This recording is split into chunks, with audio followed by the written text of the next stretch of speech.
The enigma of Japan's suicide forest. I had heard the stories about Aokigahara, Japan's infamous suicide forest, long before I ever thought of going there. A dense, twisted expanse of trees at the base of Mount Fuji. The forest was notorious for being the site of hundreds of suicides each year. Locals spoke of it in hushed tones, warning tourists and curious explorers to stay away. They said it was cursed, that the spirits of the dead lingered among the trees, calling out to those who wandered too far inside. I didn't believe in curses or ghosts. I was a journalist, a skeptic, and I wanted to see for myself if there was any truth to the legend. When the assignment came up to write a piece about the forest's dark reputation, I volunteered without hesitation. It would be simple, I thought.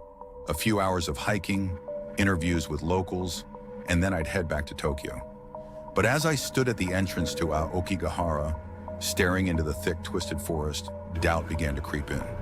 The air was heavy with humidity, and the trees were so tightly packed that sunlight barely penetrated the canopy, casting the entire forest in an eerie twilight.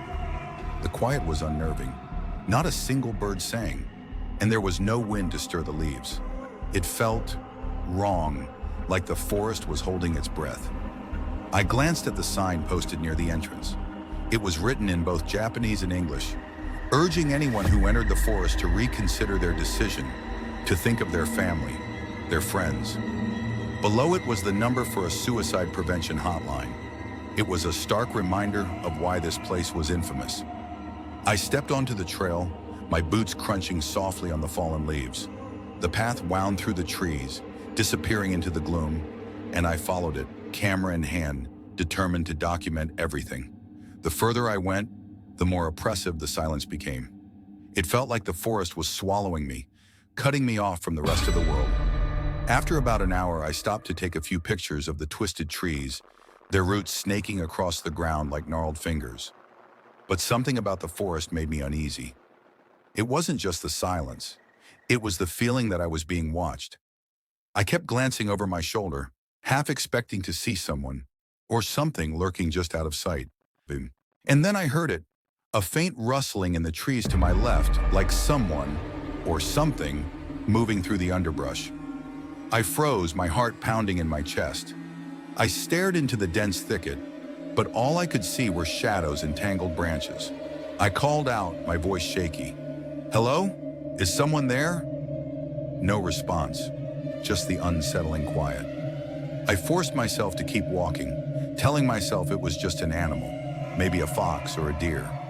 But the feeling of being watched grew stronger with each step. The air was colder now too, despite the humidity. A deep chill seeped into my bones, and the hairs on the back of my neck stood on end. That's when I saw it. Off the path, about 20 feet away, something was hanging from the branches of a tree. My stomach dropped as I realized what it was. A noose, frayed and weathered, swinging gently in the breeze. There was no body, no sign of anyone around. But the sight of the rope sent a cold wave of fear through me. I turned away, my hands trembling as I fumbled with my camera. I wasn't ready for this. I had come to Aokigahara for a story, not to witness the aftermath of someone's despair. But as I stepped back onto the trail, I noticed something strange. The path I had been following, it was gone. The neatly worn dirt trail had vanished, replaced by dense undergrowth and twisted roots. Panic gripped me as I spun in circles, searching for any sign of the path I had been on just minutes before. But there was nothing, just endless trees stretching in every direction. I tried to calm myself, telling myself that I had simply taken a wrong turn, that the trail was close. But no matter which way I walked, the trees seemed to close in tighter, their branches reaching out like skeletal hands. The forest felt alive, like it was shifting around me, rearranging itself to trap me. And then I heard the voice. At first it was soft, almost like a whisper carried on the wind. But as I stood there frozen in place, it grew louder, clearer. A woman's voice, distant but unmistakable. "Help me!" My blood ran cold. It sounded close, but when I scanned the trees, there was no one there. Just the dense forest, stretching endlessly in every direction. "Please, help me." The voice was coming from deeper within the trees, off the non-existent path. I knew I should turn back, try to retrace my steps and get out of the forest, but something about the voice, it was impossible to ignore. It sounded desperate, terrified. I took a hesitant step toward the direction of the voice, and then another. The trees seemed to part slightly, creating a narrow passage through the thick underbrush. My heart pounded in my chest as I followed the voice, the cold creeping deeper into my skin. And then suddenly I saw her, a woman standing just ahead in a small clearing.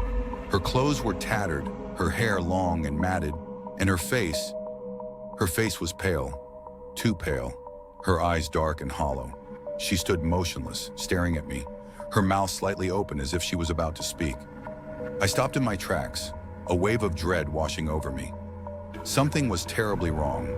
The air around her was unnaturally still, and despite the voice I had heard, she didn't move, didn't say a word. "Help me!" The voice echoed again, but her lips didn't move. I stumbled back, my legs trembling as the realization hit me. She wasn't alive. The whispers grew louder, swirling around me, overlapping with the woman's voice. More voices joining in.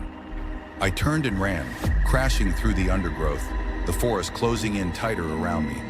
The trees seemed to shift, their twisted branches reaching out like claws. But I didn't stop. I couldn't. The whispers followed me all the way out, relentless, as if the forest itself was alive, filled with the voices of the lost.